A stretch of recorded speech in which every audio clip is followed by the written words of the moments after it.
ذیابیطس اور insulin resistance, یہ دو الفاظ آج کل ہر زبان پر ہیں، لیکن اکثر لوگ نہیں جانتے کہ اصل میں یہ ہیں کیا یہ دو الگ الگ بیماریاں ہیں یا ایک ہی سکے کے دو رخ ہیں۔ انسولین ریزسٹنس کو آپ ایک چابی سمجھیں، کی سمجھیں، اور ہمارے جسم کے خلیوں یعنی سیلز کو ایک تالا یا لاک سمجھیں، تو پھر آپ کو اس کا صحیح کنسیپٹ آئے گا۔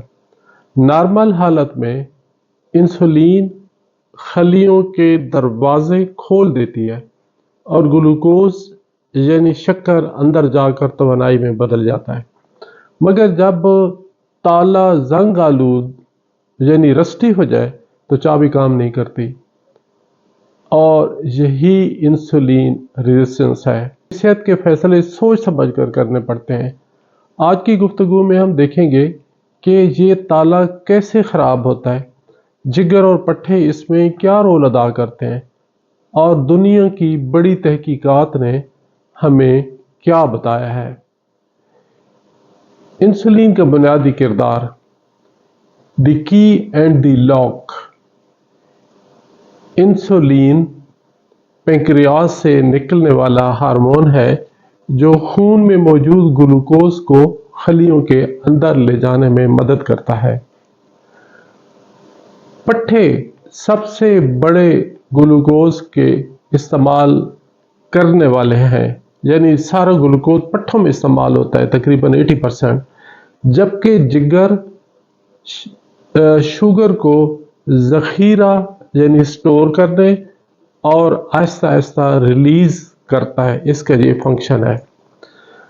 جب خلیے انسولین کا جواب نہیں دیتے کیونکہ اب وہ سیلز کا تالا رسٹ آلود ہو چکا ہے یا زنگ آلود ہو چکا ہے، تو اسے انسولین ریزسٹنس کہتے ہیں۔ نتیجہ یہ نکلتا ہے کہ خون میں اب چونکہ آگے انسولین ریزسٹنس ہو گیا، وہ انسولین کی چابی سے سیل کا تالا نہیں کھل رہا، تو نتیجہ یہ نکلتا ہے کہ خون میں شوگر جمع ہونا شروع ہو جاتی ہے۔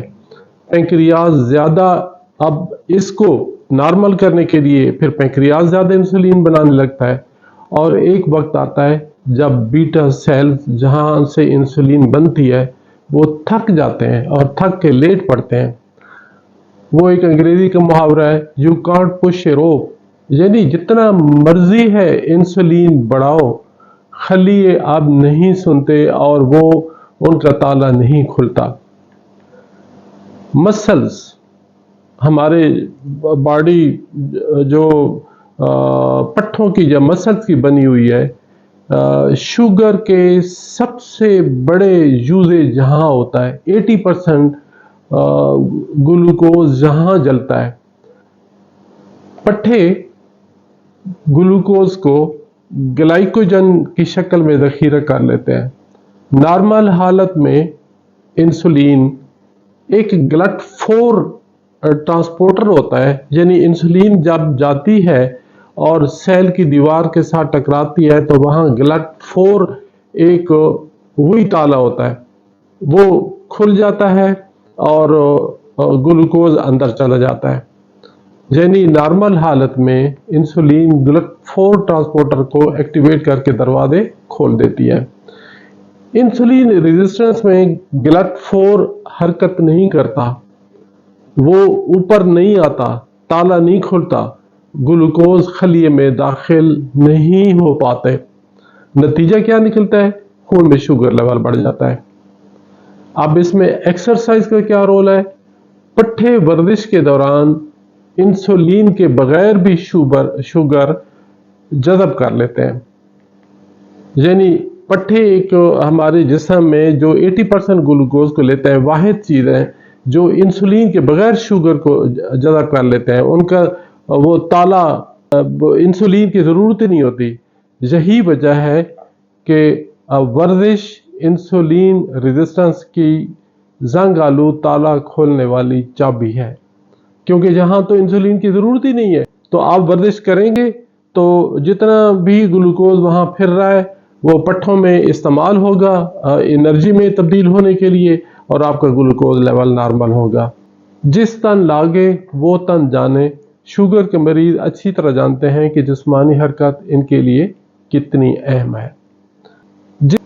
لیور، جگر، شوگر بنانے والی فیکٹری، شکر بنانے والی فیکٹری، اس کا کیا رول ہے؟ جگر کا کام ہے کہ بھوکے رہنے پر گلوکونیوجینیسس اور کھانے کے بعد شکر ذخیرہ کرے۔ گلوکونیوجینیسس کا مطلب ہے جو چربی ہے اس کو گلوکوز میں تبدیل کرے، اور جب ہم کھانا کھاتے ہیں تو اس وقت گلوکوز آتا ہے تو اس کا ایک اچھا خاصا حصہ یہ سٹور بھی کر لیتا ہے جگر۔ انسولین عام حالات میں جگر کو کہتا ہے بس کرو، مشین بند کرو، یعنی انسولین عام حالات میں جگر کو کہتا رہتا ہے کہ اب اور گلوکوز خون میں شامل نہ کرو، سٹاپ اٹ، بس کرو، اب ہمیں ضرورت نہیں ہے۔ مگر جب انسولین ریزسٹنٹ ڈیولپ ہو جاتی ہے تو جگر یہ سگنل نہیں سنتا اور دن رات شکر بناتا رہتا ہے، شوگر بناتا رہتا ہے۔